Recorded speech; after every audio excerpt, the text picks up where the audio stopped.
We got a live one coming for you today, folks. We got the one and only John Bassford in the house, the best-selling author of the book, The Curious Leader, Unlocking Innovation, Empowering Teams, and Driving Change. John, welcome to the show.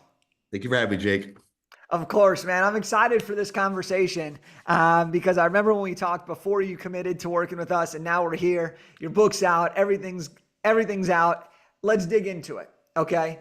You got a book. It's called The Curious Leader. Why did you decide to write the book, and kind of tell us a little bit about how it relates to the work you do? Sure. You know, dating back probably more than a decade ago, I was in a transition for my career and did what most people do is, dust off the, LinkedIn and start networking with people once you need something. And I had a friend who connected me with a academic colleague of theirs whose specialty is helping people to define their superpower. And working with this guy, he came back with curiosity as mine. And I didn't actually do anything with it at the time. And fast forward, I worked with a branding company, and part of that is, deep diving again into who you are and the special skills that you bring to the table. And it got brought up again as curiosity being my superpower. So, having that happen twice, even a decade apart, I couldn't ignore it anymore. So I really started thinking about my life and my career, and it's just always been there. On the career side, I'm a change agent. Like I'm coming into an organization, whether as a W-2 or as an employee, I'm like, how can we make things better? How can we make it more efficient? How can we drive more revenue, engage more people, whatever it may be? And so the curiosity aspect is there. And so I bring that into what I do for my clients on a daily basis and helping them create operational excellence in their organization. But even in my personal life, looking back at a child, like I was that kid who always hung around with the adults instead of playing on the playground, and took opportunities to travel, study abroad, all of those type of things that was really driven by my curiosity. So I truly believe that if anyone, both from an organizational and leadership standpoint and as an individual, wants to innovate, grow, and change, curiosity is the pathway. Yeah, I like that, man. Let's dig into curiosity because I'm a question asker. Okay, I'm a guy that asks a lot of questions. I like to ask why. I like to understand things because I remember when I was growing up and I would be in math class. Math was my favorite subject. There would always be this moment where you're in math class and you feel like you really understand it. Then you go home and you do your homework and you have no idea. And the reason is because sometimes when someone just tells you what to do and they don't show you how to do it or why we're actually doing it, you can't bridge that final gap. So curiosity has always been something that allows me to retain information and to gather new information from various people. And so I'm curious for you. I'm curious for you. When you say curiosity, what are some of the characteristics of someone being curious, and how might someone exemplify that? Yeah, I think part of being the curious leader, I talk about requiring three shifts: a mindset shift, operational excellence, and curious culture. But even beyond that, just as person to person, a big hallmark of that is asking the right questions Yeah. and being willing to do so. Being a curious leader is not about having all the right answers. Being a curious leader is all about being willing to ask the right questions, being able to ask questions about yourself, ask questions about what your organization is doing, ask questions about your staff and your employees. And I don't mean that in a negative way. To quote the famous Tao philosopher Ted Lasso, be curious, not judgmental, right? I'm not saying to judge people, but be curious about what you're doing, how you're doing it, why you're doing it. And one of the best examples I can think of on the spot here is, when the iPhone was coming out, the product development people were bringing Steve Jobs a bunch of phones with keyboards on them, physical keyboards. And he asked the question, why does it have to have a keyboard? And that's literally how we got the modern day cell phone, was because he dared to ask the question, why does it need this typical standard, keyboard at the bottom of the device? And he was just willing to ask that question and challenge the status quo. And that's really what being a leader and being a curious leader is all about. I like that story. I haven't actually heard that one, so that's always refreshing. All right, John, let me dig in a little bit further here, okay? Because I agree with you that asking questions is a powerful quality, especially asking the right questions, right? It's not you need better answers, you need to ask better questions, right? We hear that a lot. But here's where I see a lot of people get stuck is they are afraid to ask the question in fear of sounding incompetent or in fear of being perceived as if they don't have enough of the expertise. How do you navigate that feeling of, okay, I need to ask these questions, and how do you build up that confidence to really pursue the actual ask? Yeah, I mean, so I kind of look at this kind of, where the hurdles exist. And studies would show that, doing things on your own and not doing them well and all this sort of thing and falling on the sword happens because of one of four reasons: ego, cultural conditioning, lack of resources, or fear of burdening others. And so ego is a major, major part in this. And that's one of the biggest things I have to get across to people is to let that ego down. Because there Mm, is this view that if I ask too many questions, it looks like I don't understand. And the key is it's okay not to understand. Would you rather look stupid in a meeting because you're asking questions, or would you rather look stupid once you execute poorly or execute wrongly or promise a deadline for something that you don't ever accomplish or complete because you don't know how to do it? So at some point, you're going to look stupid. yeah. But my encouragement to you, look stupid up front to get the information that you need so you can execute and look like a winner on the back end. Yeah, I'm writing that down. Where would you rather look stupid? Because you're not always going to have the answers, right? No matter what you're doing, whether you're learning, whether you're an expert, doesn't matter. You're not going to have it. So would you rather look stupid on the execution or look stupid on the asking the question, right? I like that. Okay, let's dig in here a little bit about this. So obviously you're a curious guy, and you kind of built a practice because of that. When a company is looking to bring you in, right? And let's say you're working with, I mean, there's a million different types of companies that we could pick, but let's just say we're working with a company, entrepreneurial driven company. They're excited. They're trying to get to the next level. What are some of the aspects, or what are some of the areas that you identify first as the places to improve operational efficiency? Sure, sure. I think one of the biggest things that people run into when they're looking to grow, looking to scale, is they tend to fall in a trap of just doing more of the same, Mm, or just look at it from a sales and marketing standpoint.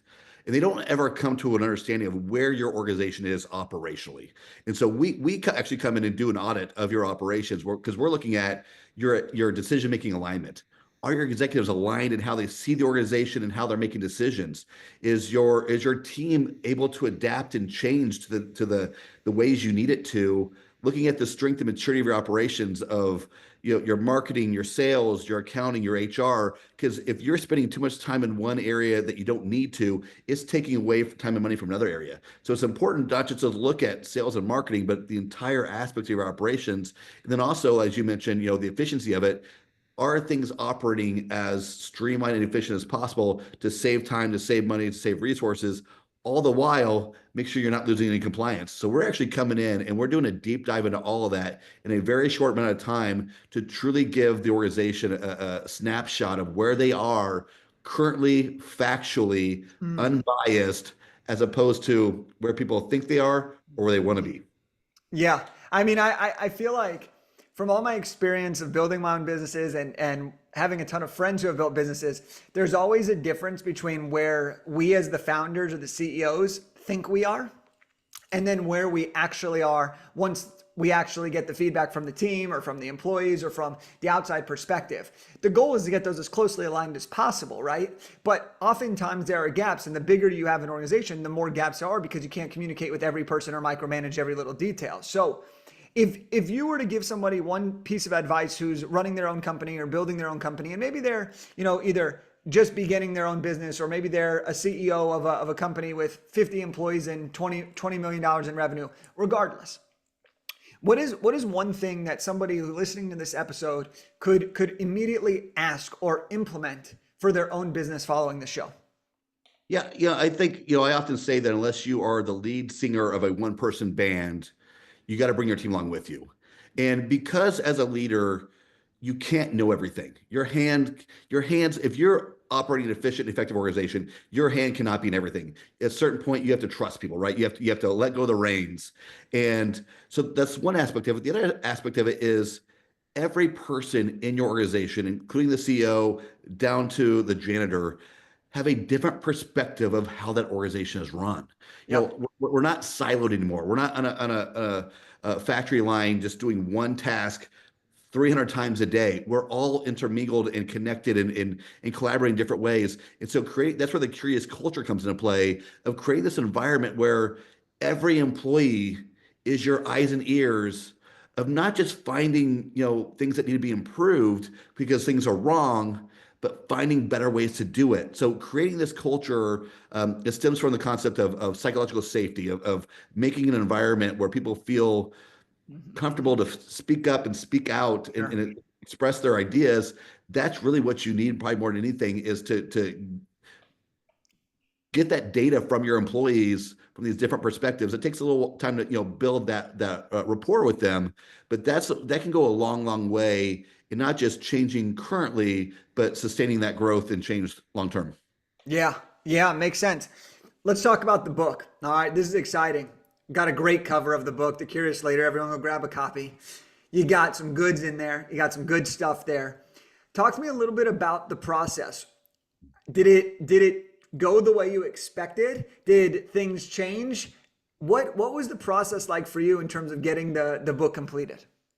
Yeah, so I think things really started flowing better for me once I stopped trying to write it as like a textbook authoritative document. Mm, Instead, just let my expertise, my personality, my experiences flow into the book.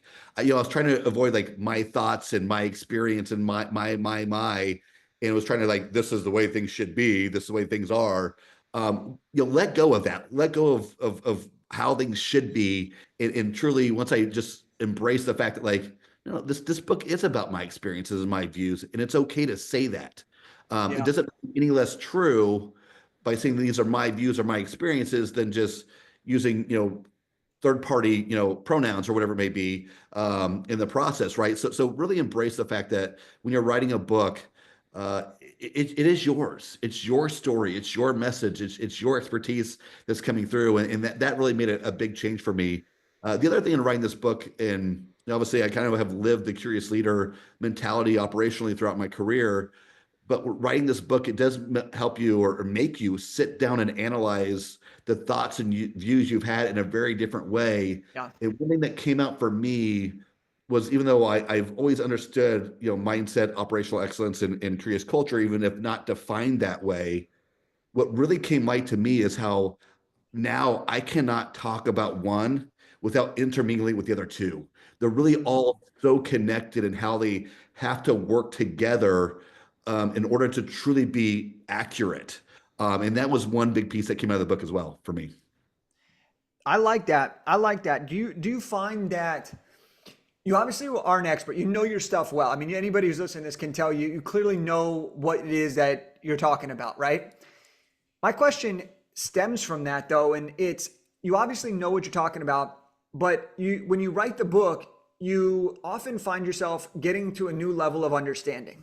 And I find that there's a difference between knowing and understanding. Knowing is I know this stuff, I can talk about it. Understanding is you know it so well that you can teach it to anybody at any point through a framework that you're so excited about. You truly understand it. Do you feel that this book process for you, and now that the book's out, do you feel that it's created even more structure around the level of expertise you possess? 100%. Even at the very minimum, right? It created some nomenclature around what I do, how I do it, why I do it. There's definitely elements, talking about increasing your knowledge. I mean, there are definitely times when you get to part of writing the book, you're like, man, I'm an idiot. I don't know anything. I thought I Yeah, knew like the past 10 years, but I really didn't. And you really did, right? It's opening up in a different way for you. It's having some exactly. additional clarity for you because now you're putting formalities around the process, around the nomenclature. And so, yeah, it's a very, very interesting journey. There's going to be elements and times where you have the imposter syndrome because you're going through and you're learning about other people who are curious leaders and what they've done and where you are. And so there's elements that creep in, and you just got to keep reminding yourself that this is not taking away who you used to be. It's just actually improving who you are now and making your book that much better. Mm, great stuff there. Talk to me about with this book. Talk to me about what it felt like to release it. Right, you had worked pretty hard on this before we even met. Then we met. Then you end up getting the book done. Talk to me a little bit about that experience. What were the emotions going through launch? What was your launch plan? Talk to me about the execution. Yeah. It's a surreal process for real. We did a lot of prep work, gathering my personal team as part of a launch team, as well as doing some ads to drive to a funnel to, get it. Having a list of, nearly 100 people on the personal side and nearly 300 people kind of in cold outreach side. It helped drive it to, like, being bestseller in all ebook categories, one paperback category in top three in all, top new releases in all categories. So really, we exceeded expectations, right? The goal is like get at least one category, right, and then you're a bestseller. But we really exceeded that, and the sales have continued. So really, it's really important to build that team and have people be a part of it. I will say this, no matter how many people have on your list, it's never going to fully actualize all Yep. everybody to buy it. And you gotta understand that, accept that that people get busy, people get caught up in their time, and they might have good intentions and never actually do it. But again, that's where you got to build your team and have that team behind you. And so many people, support me throughout this process. I am very thankful to my family for putting up with the long hours of editing and phone calls and all that type of stuff. And my community, both on a personal and business side, really rallied behind me and around me Awesome. for this book launch, and it really that felt amazing. That's probably the biggest emotion of that, is just seeing that people who have no business reading a Curious Leader book because they're retired, never been in business, never managed people, but they're willing to pick up the book for you, right? And read the first few pages, be like, wow, John, this sounds amazing. I have no idea what it's talking about, but you sound great. It's truly I talk so many people have a similar reaction because it's one of the few things that you can do in the world that gets everybody to support you. Because there's no political difference there. There's no like, oh, well, maybe I want him to succeed. Maybe I don't. It's a book, and everybody knows that a book is a big deal. And that's incredible to hear that you felt the love and you felt the support. And so I want to do for the back little bit of this, I want to do a what's next segment, okay? Now, I've never called it this, so we're going on the fly here. But John, let's talk about this. You wrote this book, you have a business. What's next? What's the goal of how we're going to now leverage the book? And then let's see if we can come up with some great ideas here while we're on this podcast. Yes, kind of really three big things. One thing to kind of point out is I don't know if you're aware of this, but I did shoot a TEDx this past weekend. So that was exciting. So, looking forward to that to come out in the next couple weeks or months. Yep. Not really sure when it's going to come up, but 2024 was a really rough and transitional year for me, Okay. for my business, for my consulting business. And again, kind of looking back and, from a kind of a conscious and mindfulness sense, I kind of look back now like, you know what? I think the reason why that existed was it allowed me the time to focus on the book. It allowed me time to focus on the TEDx. And so I kind of look at really a blessing in that way. But to answer your question, going into 2025, we're about to do a big push with our audit process for consulting, and then also staying on as a fractional COO to help people implement the growth plans that come out of these audits. And then the next big thing for me is really going that next level as a speaker. Okay. And also, one thing I really want to do is bring the Curious Leader aspects to boardrooms, to executives, to boards of nonprofits, truly teaching them what it means to be a curious leader and the elements around it, driving innovation, driving change, creating a culture that supports all of that. Those are really kind of, the really big buckets on my list. I like that. So there were three that I heard you really talk about. Level up as a speaker, improve the audit side, do more audit, and then really bring the curious leader to the boardrooms. Would the audits and the boardrooms be similar types of companies and different types and similar types of people? Yeah, I think so.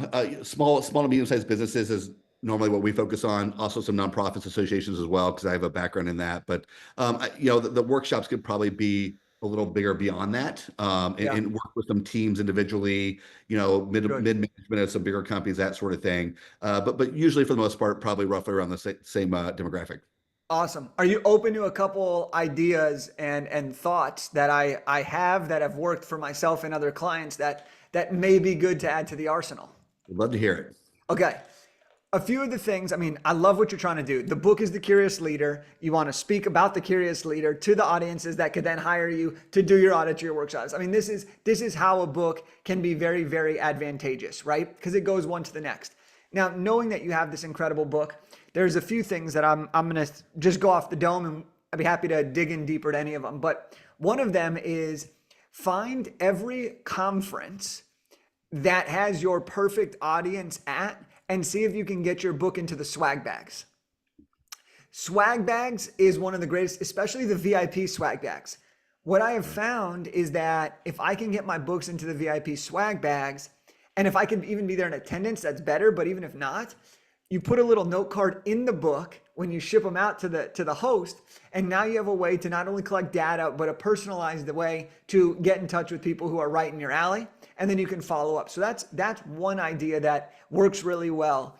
Another idea, especially for you and kind of how you want to do it, is there are a lot of people probably you could start this locally, regionally, and then expand, okay? And what the idea here is, there's always different companies, right? There's probably a million companies that fit your criteria within your city, your state, and even within your region, right?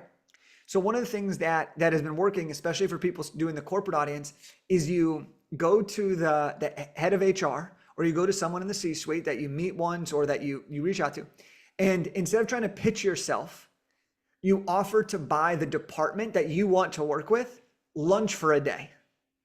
Sure. And that breaks the barrier down. You get in the door. Part of the stipulation is that you're able to give people your books there. They're obviously going to ask what you do. And then you say, oh, by the way, do you ever bring in people to work with your team? And you turn a $500, $1,000 deal into a significantly higher thing. So those are just two ideas that most people don't think about right away when it comes to this stuff. And they can be very, very advantageous and very cheap to use as a marketing tactic because you have the book. Sure. No, that sounds like a great idea. I love it. Awesome. Awesome. So when you talk about speaking, when you talk about these audits, when you talk about the workshops and the stuff that you do, tell us a little bit more about how people can actually work with you. Tell us how people can get a copy of the book and how we could further connect with you.